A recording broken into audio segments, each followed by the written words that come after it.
بسم اللہ الرحمن الرحیم۔ السلام علیکم ناظرین، اگر آپ میرے چینل پر نئے ہیں تو میرے چینل کو ضرور سبسکرائب کیجئے۔ آج ہم آپ کو حضرت سلیمان علیہ السلام کے بارے میں بتائیں گے۔ ہوا اور جنات پر حضرت سلیمان علیہ السلام کی حکمرانی۔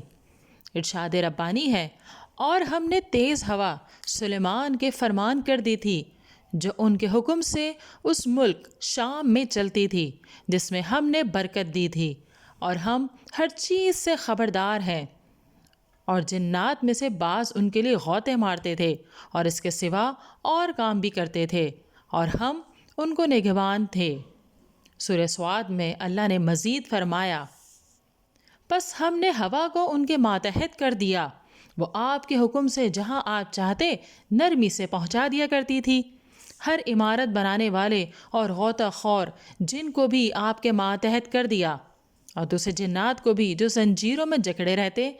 یہ ہے ہمارا عطیہ، اب تو احسان کر یا روک رکھ، کچھ محاسبہ نہیں۔ ان کے لیے ہمارے پاس بڑا تقرب اور بہت اچھا ٹھکانہ ہے۔ جب آپ نے اللہ کی رضا کے لیے گھوڑے چھوڑ دیے تو اللہ تعالیٰ نے ان کے عوض آپ کو ہوا کی سواری عنایت فرمائی، جو زیادہ تیز رفتار، زیادہ قوت والی اور زیادہ عظیم تھی، اور اس کو سنبھالنے اور دیکھ بھال کرنے کی مشقت اٹھانے کی بھی ضرورت نہ تھی۔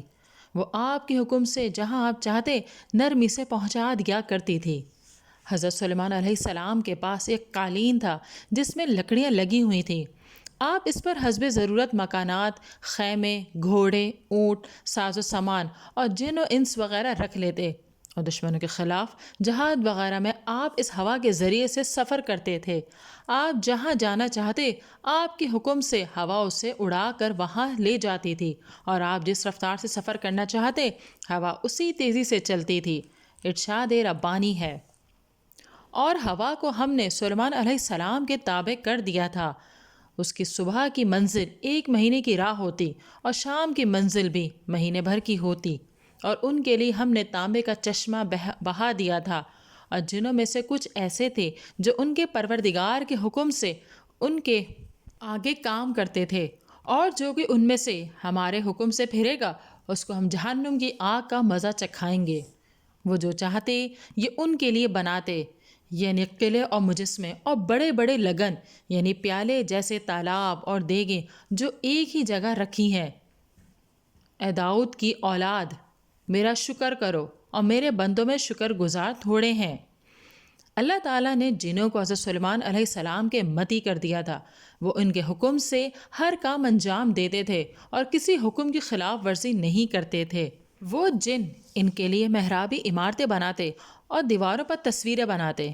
یہ کام حضرت سلیمان علیہ السلام کی شریعت میں جائز تھا، اور بڑے بڑے حوض بناتے اور بڑی بڑی دیگیں بناتے جو ایک ہی جگہ پڑی رہیں۔ حضرت ابو ہریرہ رضی اللہ تعالیٰ عنہ سے روایت ہے کہ نبی اکرم صلی اللہ علیہ وسلم نے فرمایا، آج رات ایک شریر جن میرے سامنے آ گیا تاکہ میری نماز خراب کرے۔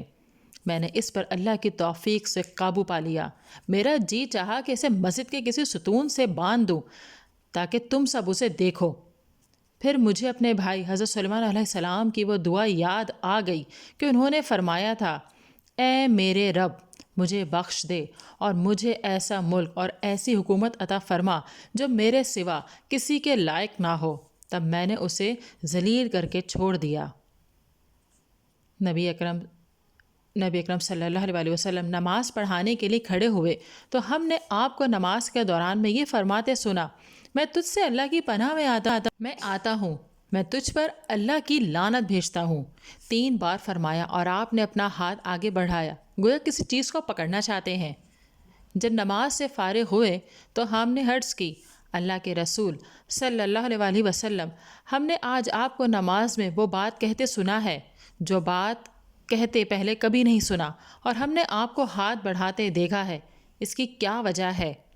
نبی اکرم صلی اللہ علیہ وسلم نے فرمایا، اللہ کا دشمن ابلیس آگ کا شعلہ لے کر آیا تھا کہ میرے چہرے پر پھینک دے۔ تب میں نے 3 بار کہا، میں تجھ سے اللہ کی پناہ میں آتا ہوں۔